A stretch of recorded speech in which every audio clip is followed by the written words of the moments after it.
المدرسة.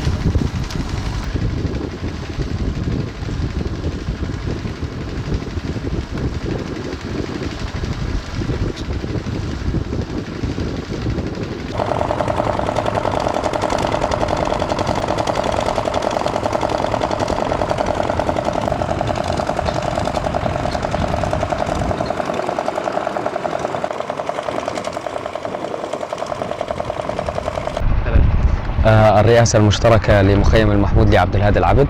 حاليا نحن موجودين على كتف قناة الري اللي موجودة بالسلحبية. طبعا نحن عم نقوم بسحب خط مياه إلى مخيم المحمود اللي هو 11 كيلومتر. طبعا هو تخفيف العبء عن موضوع انه نحن عم ننقل صهاريج المياه من السلحبية إلى المخيم، يعني 20 كيلومتر روحة رجعة.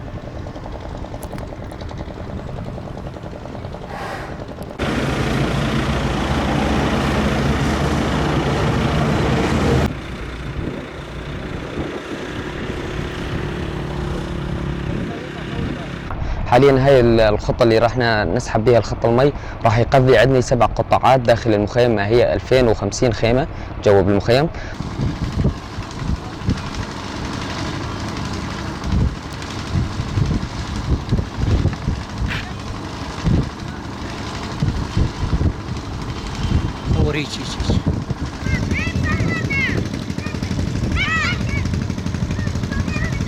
طبعا الخط هو راح يكون في مصب له بخزان 40 متر مكعب موجود بالمخيم. هذا الموضوع راح يكون هو يصب المي بالخزان، والخزان راح تكون فيه له شبكة داخلية داخل المخيم بيغطي المخيم.